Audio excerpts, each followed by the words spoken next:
Right. They've pushed me to this now. If you wonder why I'm publishing this,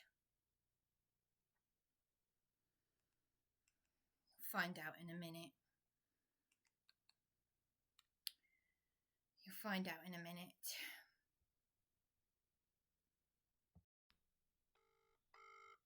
And if I get into trouble for it, what does it matter? What does it matter? Sorry, who can I ask who I'm speaking to, please? Sorry. Vicky. Right, yeah. Thank you. Yeah, I think I spoke to you last night. Bryony? Is that Bryony? Yeah, yes it is, yes. I recognise your voice. Oh right, okay, yeah. Hi, Bryony. Right, okay. Yeah, no, I spoke to you a few hours back. Okay, right. Last night, yeah. Yeah, well, I tell you what, a social worker, first of all, a social worker has not rung me back. Secondly, I've been hung up on by the emergency services because my partner came in here angry, stressed. He's been in pain with his back anyway, and he went to the PIER because he said he shouted he was going to go and do himself some harm.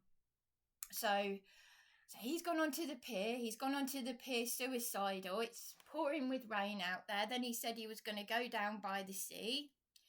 I was ringing him, calling him back. I went down to reception. I didn't want the hotel to hear too much. I just discreetly said, please come back, please come back. And he said to me, quote, he's saying exactly how I feel. He said, they're all shits. I don't want to speak to anyone. I don't want to speak to the police. I don't want to speak to anyone. Now, at this point, I didn't know what to do. I spoke to the receptionist, and I was the responsible adult because I saw her with a little girl behind the desk, and I said, I gesticulated. I said, I don't want innocent ears to hear this, but she was okay with it. I wasn't. I didn't want the little girl to hear it. So I don't know if she is the mother or not. I don't know. But the point of the matter here is she listened to me. She did what this big chain hotel has just done to me. She pretended to show that she was listening and felt sorry. And then she said, can you not speak down here? We don't want people in. Can you go back to your room? So she was speaking to me as if I was the child. And yet she can't be a responsible adult for the child. And I said, no, don't speak to me like that. Thankfully, someone had already removed the child out of earshot at this point. I said, don't speak to me like this. I am a guest. You have a duty, a responsibility. Or can you go to your room? I don't want to. So it got to a point where I said, she said, well, we won't want you here we want you to check out once you've finished. I said, well, it will be reflected in my review. But that was not before I ran out of the hotel, screaming and crying, choking.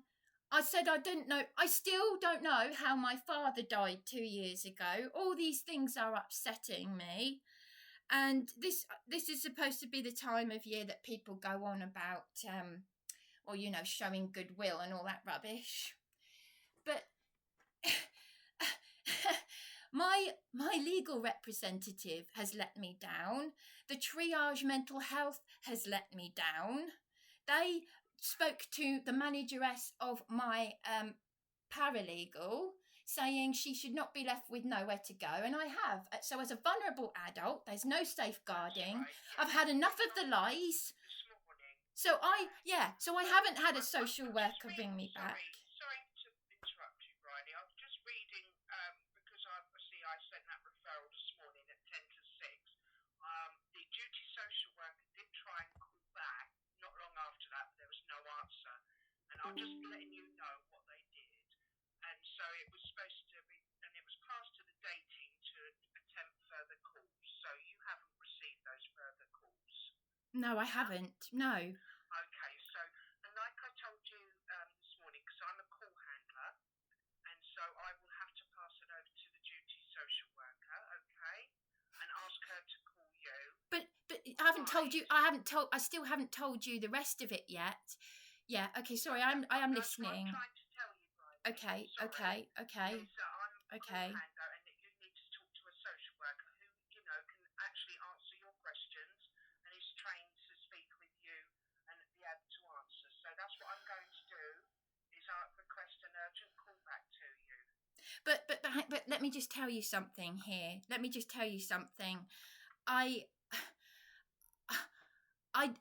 whilst I didn't get this social worker ring me, I did have a text message from the emergency duty service, and I will read it to you if I can just look through my text messages. EDS here. On the 23rd? No, this is on the 25th. This is this morning after I spoke to you. EDS here. Sorry we've not been able to reach you earlier. Please be kind to contact homelessness charity who will be able to help you. So they're just passing me back to the very same Tina. This is Tina's mobile number. Tina, it's not Tina, sorry, Trudy from Warming Up the Homeless. And she told my partner, and she told me we try and get people, we're every day trying to get people into emergency accommodation.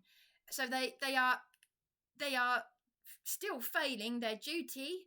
EDS do not have direct access to emergency accommodation. So this is the emergency duty service.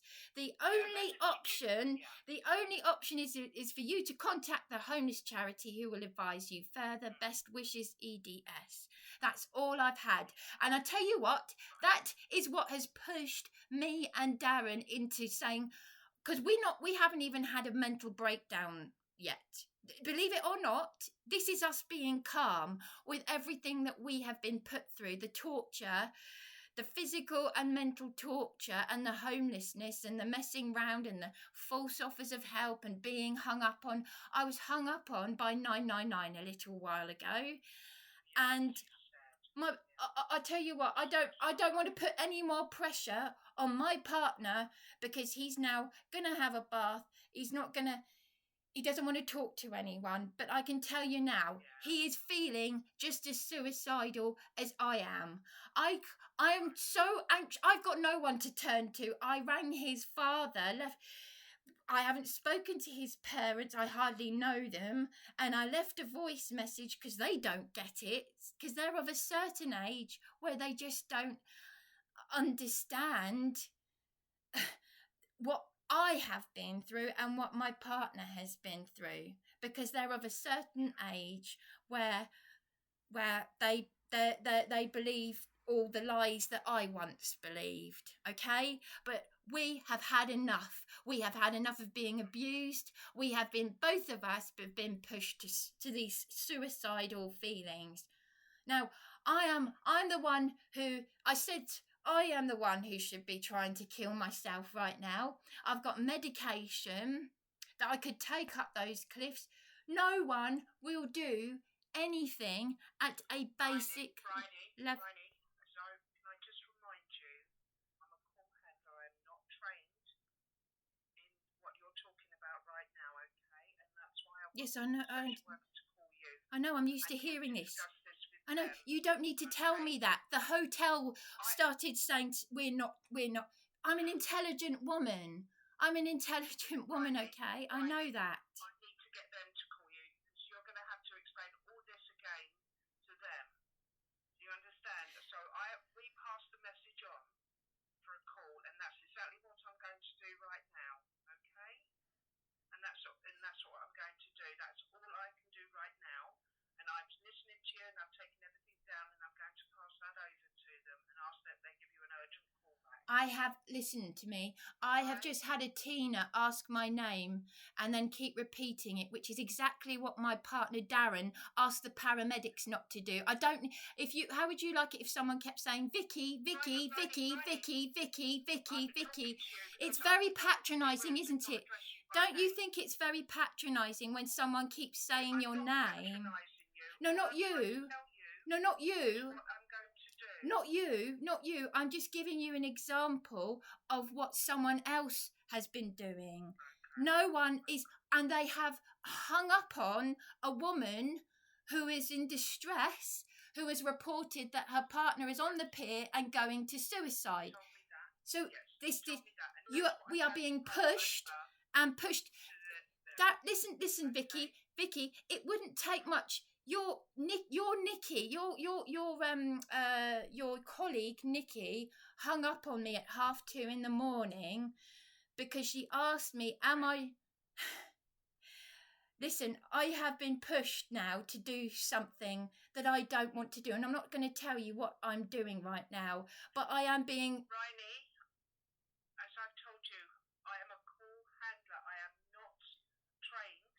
I know that. To help you in what you're going to I say. know that, and I'm telling you, I am a victim of corruption and tyranny.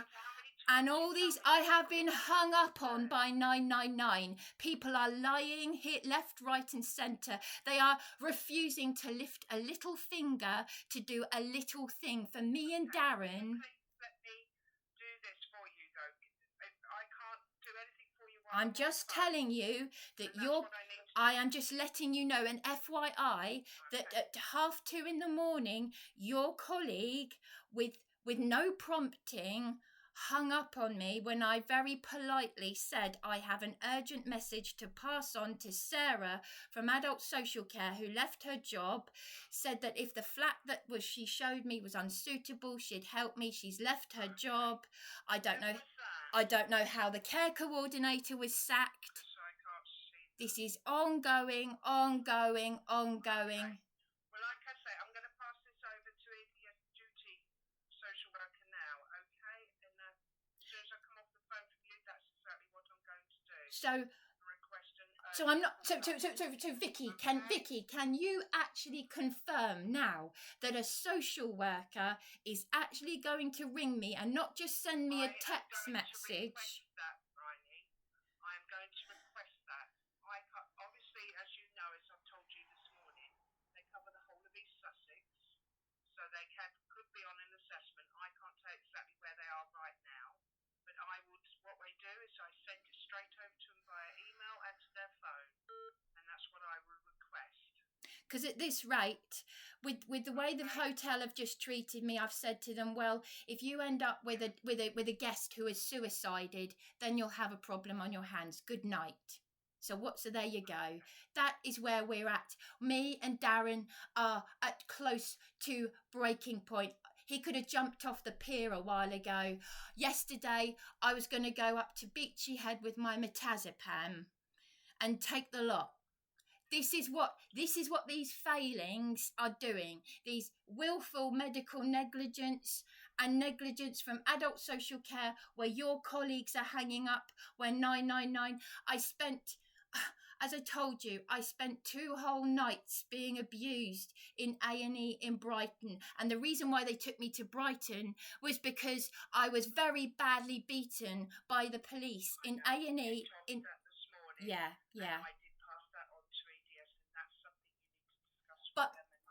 But they are not doing anything, and that is what is pushing me and Darren to ending it all. Because we are on the brink. We are on the brink of doing something. We are both on the brink. Yes, you've told me, and I'm going to pass that. As soon as you let me get off the call, I can pass that over to the duty social worker. Right. Okay. And I'll do everything I can to get that call to you. They wonder why I record and why I'm being pushed and pushed and pushed and pushed. Riley, and I know you do record the calls, you do have to tell us you're recording the call. No, I don't have to. I don't have to tell you that I'm recording by law. I'm not going to argue with you either. You want to look up the law. Vicky, look up. Vicky, I'm going to say one thing. Study common law. Okay? We the people, if you have it. Well, I tell you what, my last text message.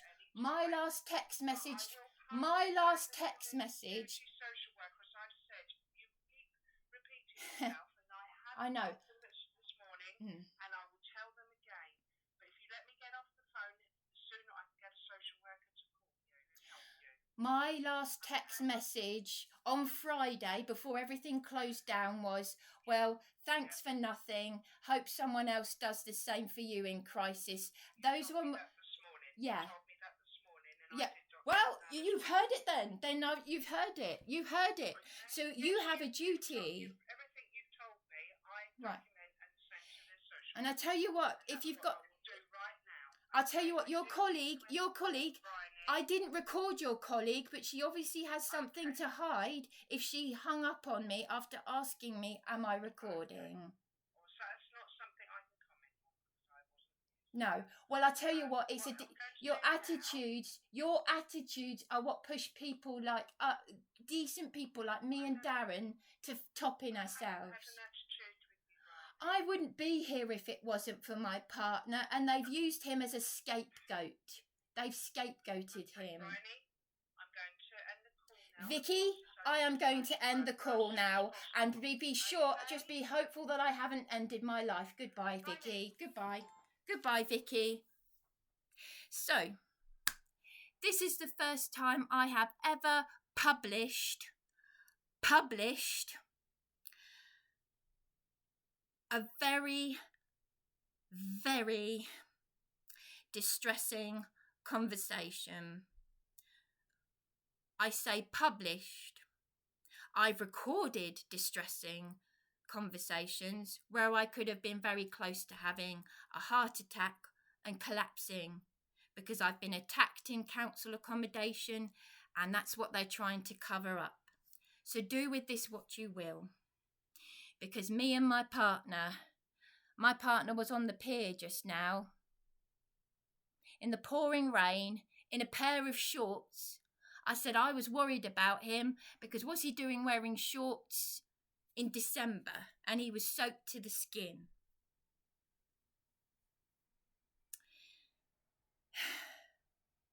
He said to me, I don't want to hear from police. I don't want to hear from paramedics. They're all shits.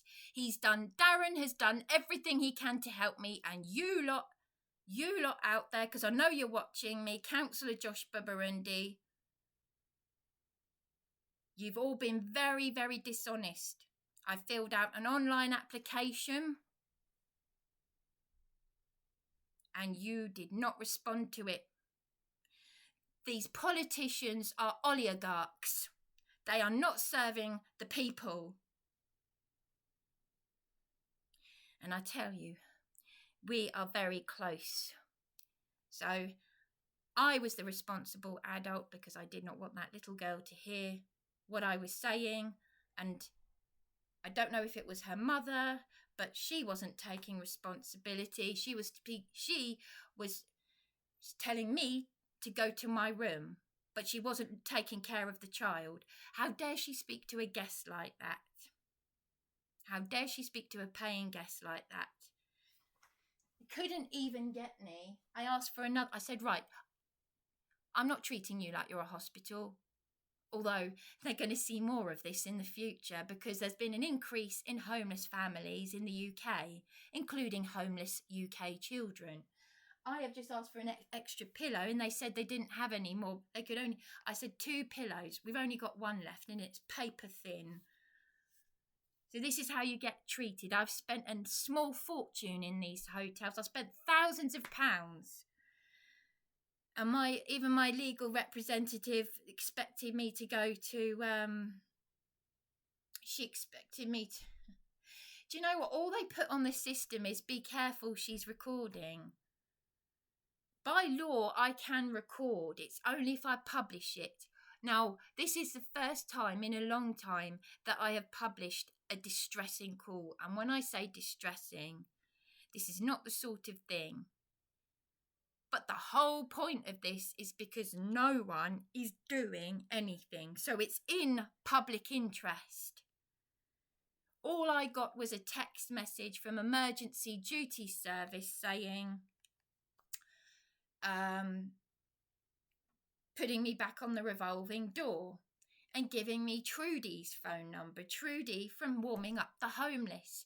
And she told me I've tried ringing the council, they won't do anything. We do this for people every day. So Juliet, I don't know if Juliet will ever see this, but Juliet, you really need to, I know you're not well, but if you've worked for social services, you've worked as a support worker for St Mary's House, then for crying out loud, you came with me to an appointment. You wrote to the MP on my behalf. This is why I'm saying they're oligarchs. They are not, this is not a democracy. You need to understand what is going on, because I'm learning from other people as I go along. So that's all they can do is say, oh, she's recording. They obviously have a lot to hide. They could do so much. If they just lifted their little finger, they could do so much by doing one little thing for me and Darren. Me and Darren.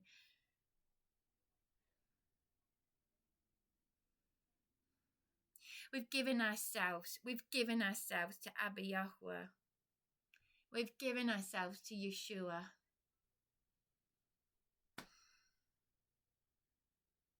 We want to go home now. We want to go home.